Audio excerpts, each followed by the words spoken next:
Coming up on Unpeeled, SNL's newest season premieres this weekend. Joe Montana saves his grandchild from an attempted kidnapping. And Fenty launches its first menswear line. All that and so much more. Unpeeled starts right now.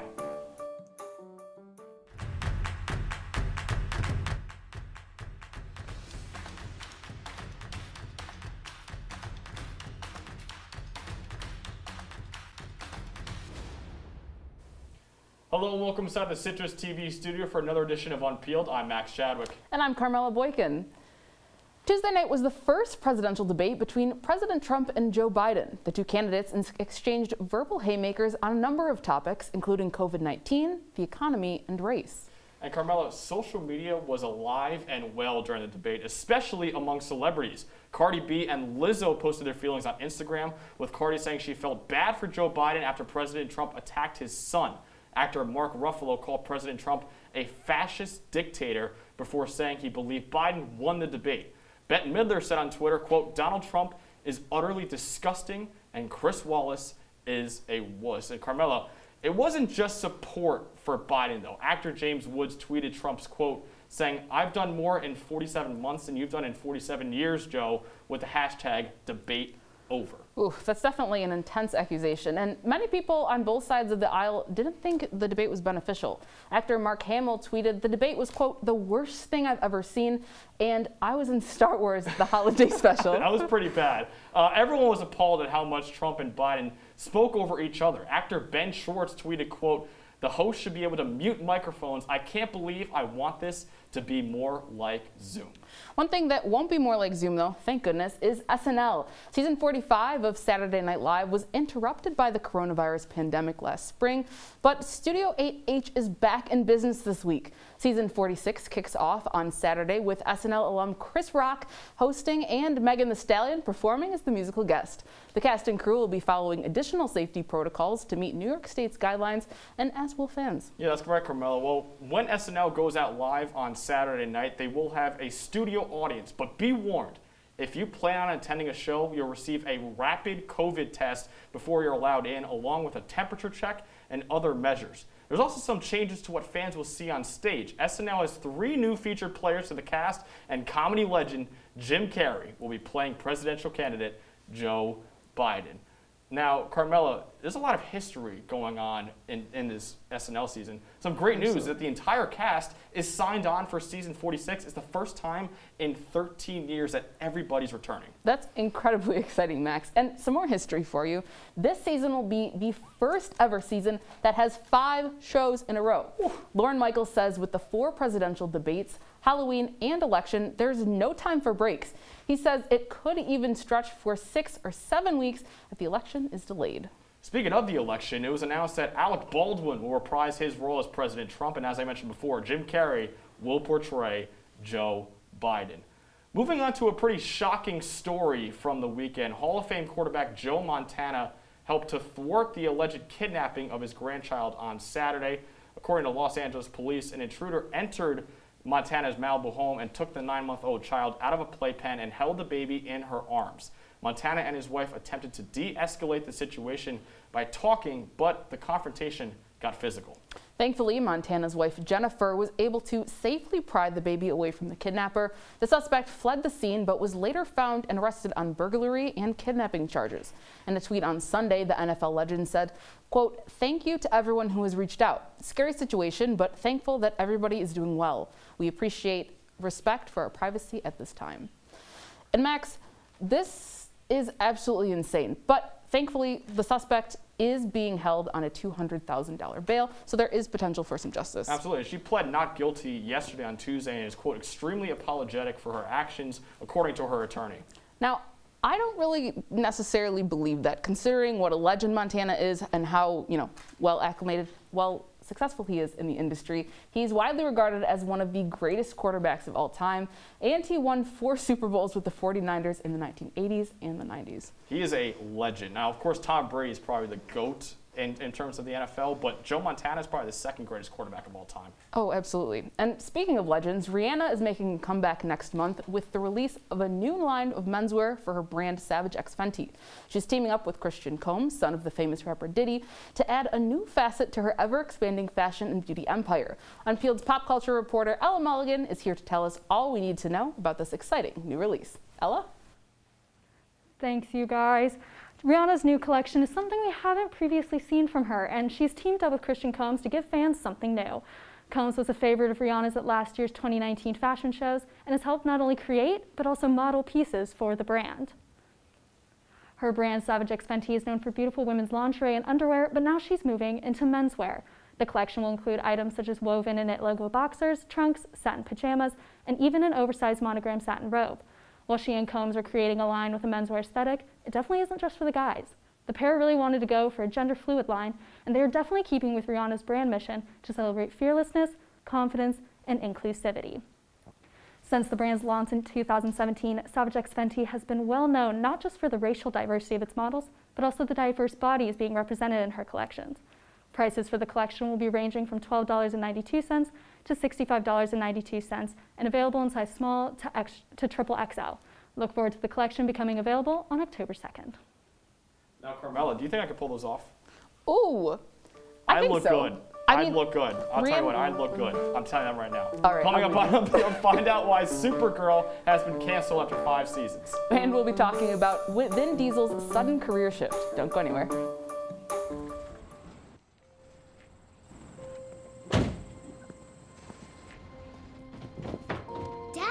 They took over my bedroom. Come on, come on.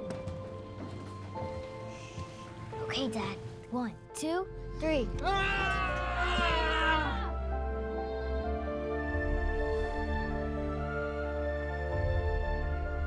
Dad!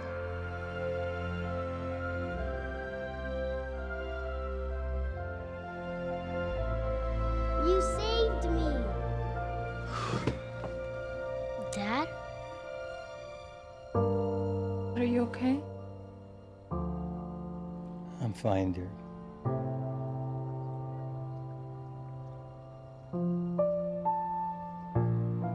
Your hero needs you now, and AARP is here to help.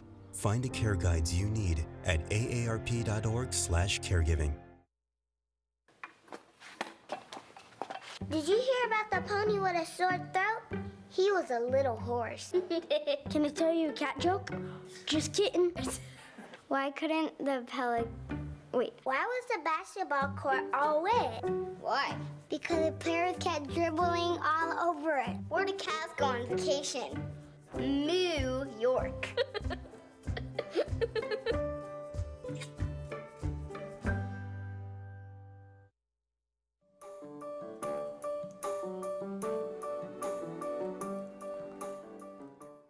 After 5 seasons of crime fighting and flying through the national city, Supergirl will be hanging up her cape. The CW's blockbuster show has been one of the highlights of the CW, but the question looms, why was now the time? Unpeeled's industry reporter Yao Bansu tells us more on the network's decision to cancel the show. Supergirl has been a staple of the CW's Arrowverse for the last 5 years. In its series premiere in 2015, the show notched a whopping 13 million viewers. And while season 1 was record-breaking for the Girl of Steel, the show quickly started losing viewers as recently as its 2nd season. Now, the season finale is usually the season's most watched episode, right? You know, the anxiety Supergirl fans get when thinking about whether or not she's gonna die from that piece of kryptonite. That was non-existent. Looking at the show's season finales, it went from 6 million viewers to 2 million to 1 million, and this past May, a disappointing 650,000. Especially for a superhero show, you can only be on the air for so long. Just like Supergirl's cross-universe ally, Green Arrow. There are just so many weird creatures to fight and so many stories to tell.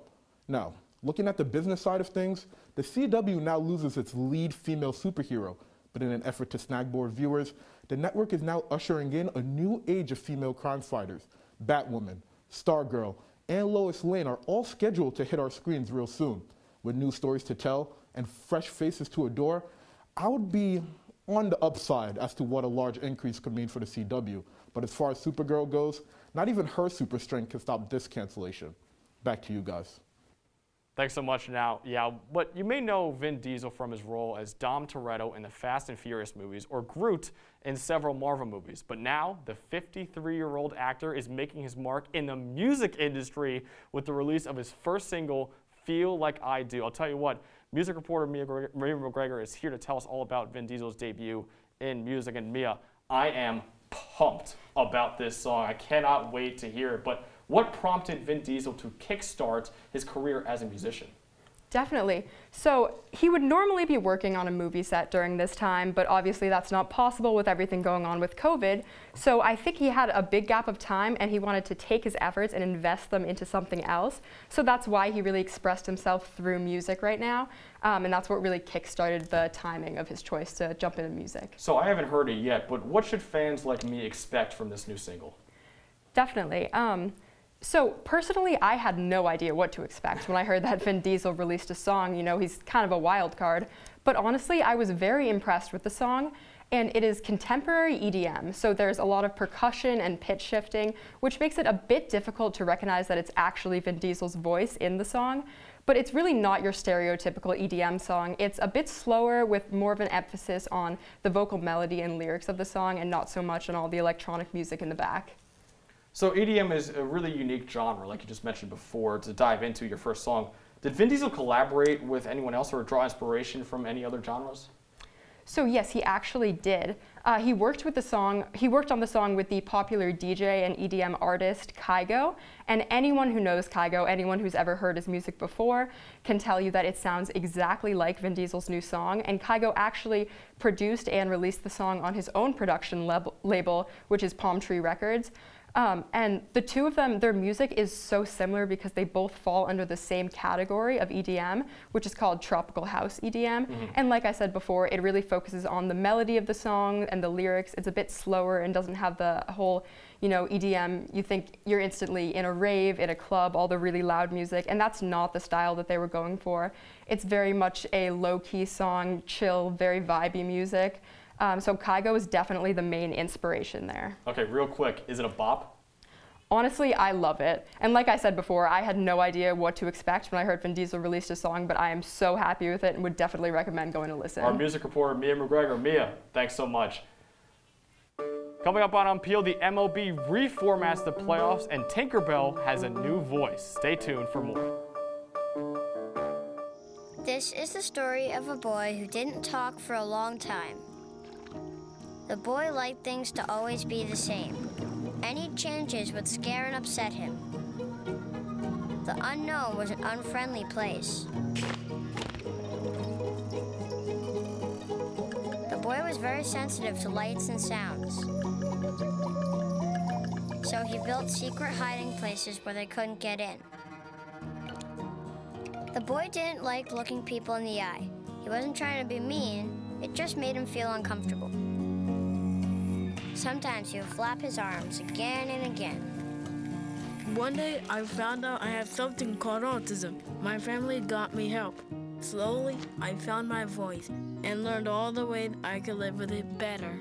Early intervention can make a lifetime of difference. Learn the signs at autismspeaks.org.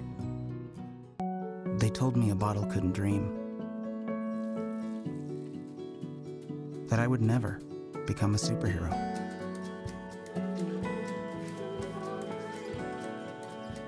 But I learned how to fly.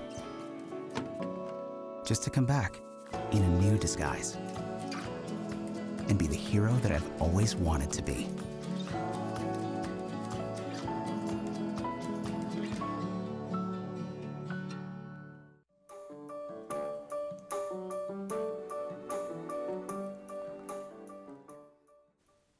Welcome back to Unpeeled. The COVID-19 pandemic impacts every facet of life in 2020. America's pastime is no exception. Sports reporter Chris Sachi details how Major League Baseball has adapted its season with the playoffs in full swing. Baseball is a game rooted in its past, from Ruth's called shot to Robinson breaking the color barrier,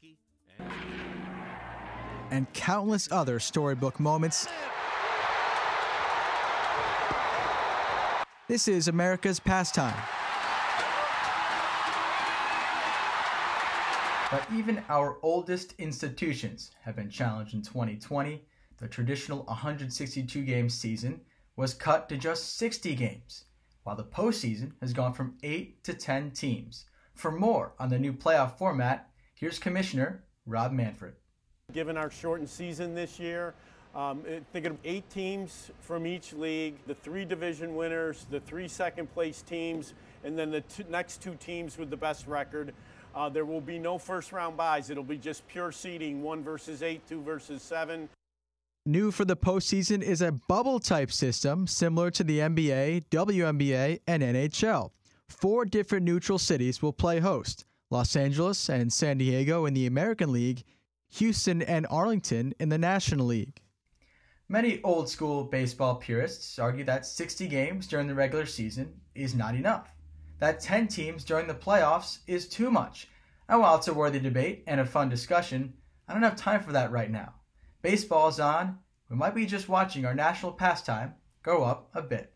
Reporting for Unpeeled, I'm Chris Sachi. Thanks so much, Chris. Unpeelers, pixie dust is in the air this week. Yara Shahidi has been cast as Tinkerbell in Disney's live-action remake of Peter Pan. Given calls for more diversity in Hollywood, Disney has started to diversify their content. Shahidi will be the first Black woman ever to play this role.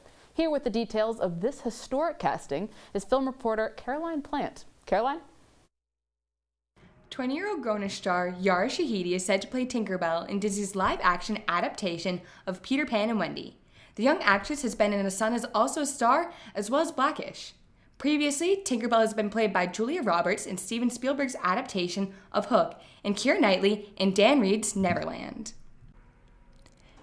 Tinkerbell has always been played by white women, so Disney's paving the way for more diverse casting in films everywhere.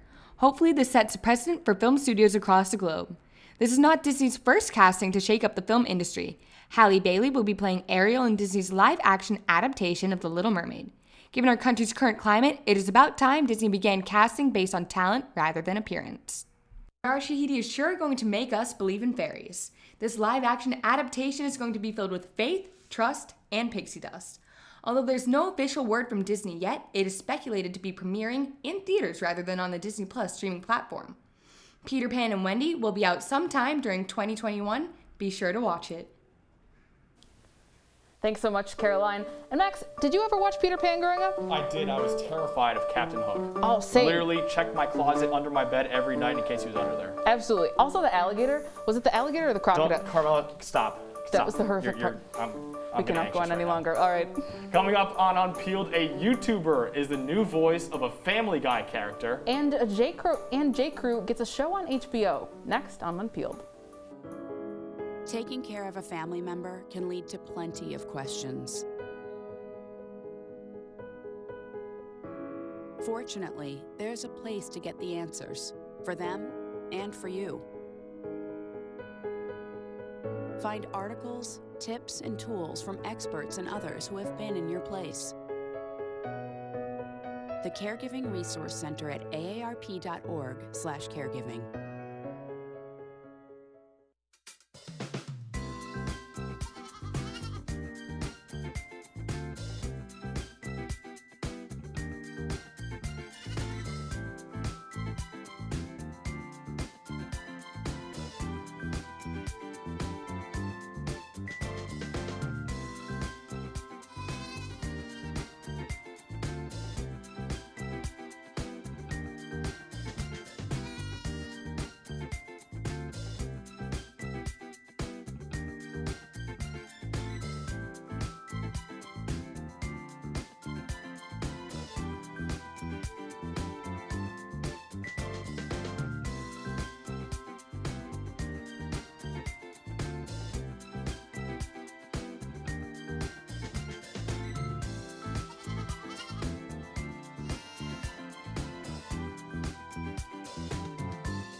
Welcome back to Unpeeled. Family Guy is making a major casting change.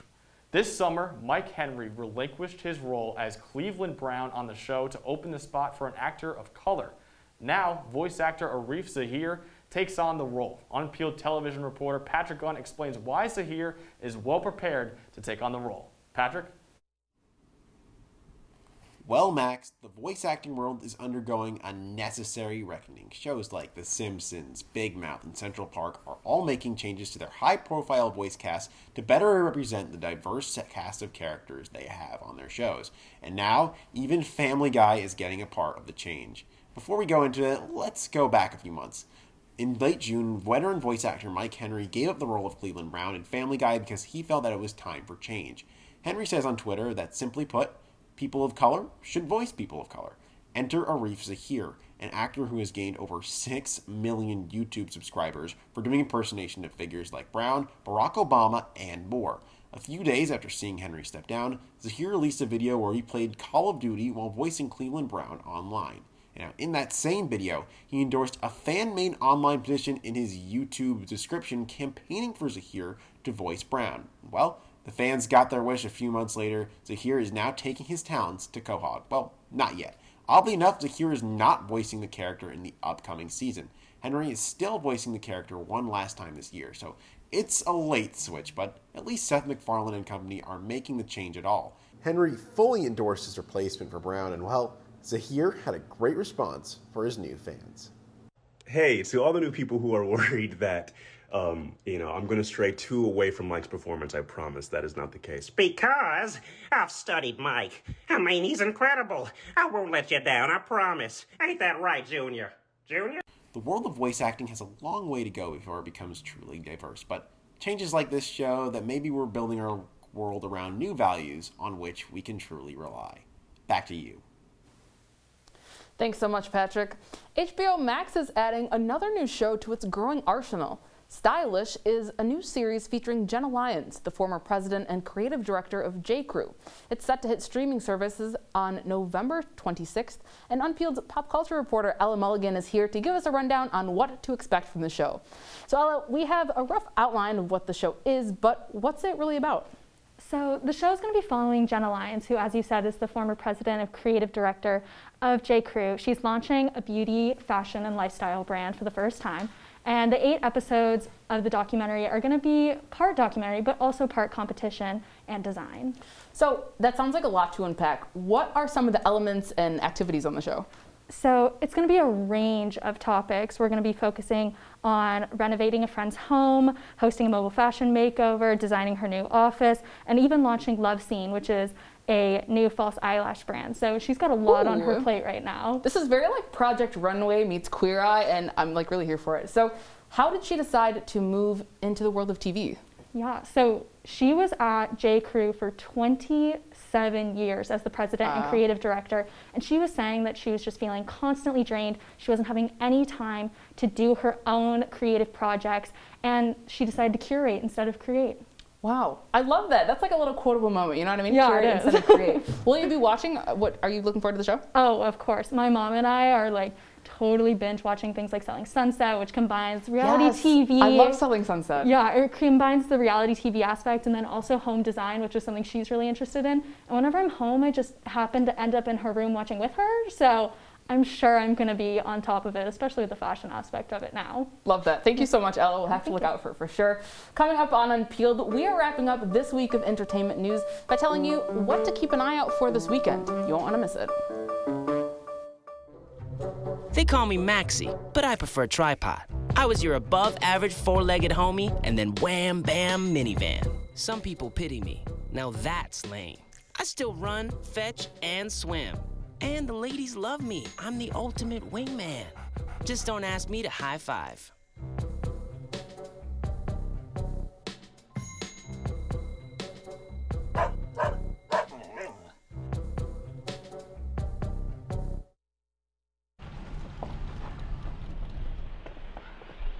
Got a quarter?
Welcome back to Unpeeled. I'm Max Chadwick alongside Carmella Boykin. Before we wrap up the show, here are the biggest entertainment stories to keep an eye on this weekend.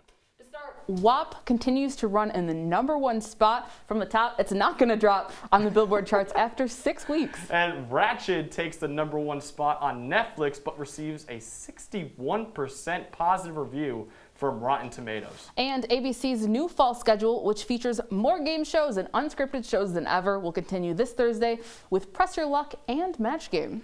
Big Hit Entertainment, the agency behind BTS, raised their share price to reflect a $4.09 billion valuation.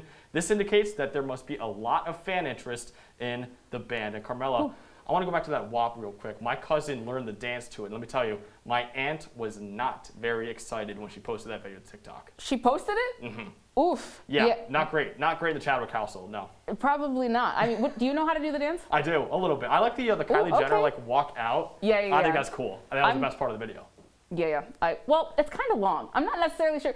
My question is, what's the tea? Why did Kylie Jenner get like a whole minute and everyone else got like 30 seconds? She's Kylie Jenner? Because she's Kylie Jenner? Ooh, okay.